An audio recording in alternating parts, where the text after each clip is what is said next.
बिस्मिल्लाहिर्रहमानिर्रहीम। अस्सलाम वालेकुम। मेरा नाम हकीम मोहम्मद अफजाल कमो। आप देख रहे हैं अब्दुल्ला दवाखाना यूट्यूब चैनल।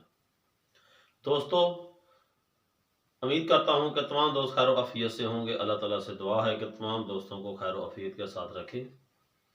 आज इस वीडियो में मैं आपको कब्ज़ के बारे में इंफॉर्मेशन दूंगा और कब्ज़ के हवाले से कौन कौन सी बीमारी लाहक होती हैं उनके बारे में आज मैं आपको तफसील के साथ बताऊंगा। हमेशा की तरह आपसे गुजारिश है कि जिस दोस्त ने अभी तक चैनल को सब्सक्राइब नहीं किया वो जल्दी से रेड बटन को दबा के चैनल को सब्सक्राइब कर ले, बेल आइकन को ज़रूर प्रेस करें ताकि आने वाली नई वीडियो का नोटिफिकेशन आप तक बार बार पहुंच सके। अब आते हैं टॉपिक की जानब। कब्ज़ कब्ज़ एक ऐसी बीमारी है जिसकी वजह से बेशुमार बीमारियां जन्म लेती हैं। अक्सर लोगों को ब्लड प्रेशर हाई होना शुरू हो जाता है। इसके पीछे देखा जाए तो कब्ज़ की लामत है।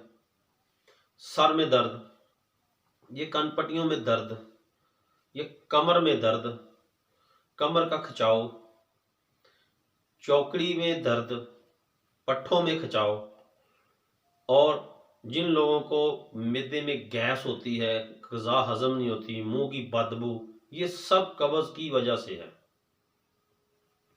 जिन लोगों के चेहरे के ऊपर दाग, दाने, ये भी कब्ज़ की वजह से।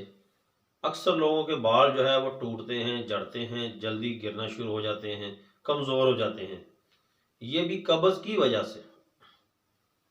कब्ज़, मैदा, मैदे को मराजुल उम्मा क्या कहा गया है? क्योंकि मैदे में कब्ज़ को मराजुल उम्मा इसलिए कहा गया है कि कब्ज़ जो है ये बेशुमार बीमारियों को जन्म देती है। इसीलिए आज मैं आपको कब्ज़ का एक आसान और सिंपल सादा नुस्खा बताता हूं। चंद पत्तों से और आजमूदा और मुस्तकिल आपने करना क्या है, बरगे सना ले लेनी है। सना मक्की के बेशुमार फ़वाइद हैं। आपने सना मक्की लेनी है। सना मक्की आपने लेनी है, तकरीबन एक स्टांग ले लें। उसमें से आपने डंडियाँ जो हैं वो अलहदा कर लेनी, क्योंकि डंडी जो है इसकी जो तना है, डंडी जो है उसमें छोटी छोटी होती है, तीखे होते हैं। वो पेट में जो ना, जिसके में कहते हैं कि पेट में वट पड़ता है, जिसकी वजह से पंजाबी में कहते हैं ना वट पड़ना, पेट में, ये डंडियों की वजह से होता है। इसलिए आपने उनको तिनकों वगैरह से साफ कर लेना है। करने के बाद आपने 5 से 10 पत्ते लेने हैं सना मक्की के। एक गिलास पानी लेना है, गिलास शीशे का हो या मिट्टी का हो। रात को वो 5-6 पत्ते पानी में आपने भिगो देने हैं।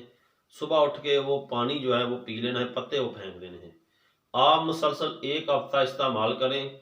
फास्ट फूड से परहेज करना है, चिकनाई वाली चीज़ों से अपने परहेज करना है, तली चीज़ों, तेज़ मर्च से आपने इज्तनाब करना है। एक हफ्ता मुसलसल ये इस्तेमाल करें, इंशाल्लाह आपका कब्ज़ का मसला हल हो जाएगा।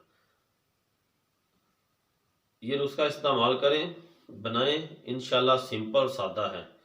तब तक के लिए नई वीडियो के लिए मुझे इजाज़त दें। अस्सलाम वालेकुम।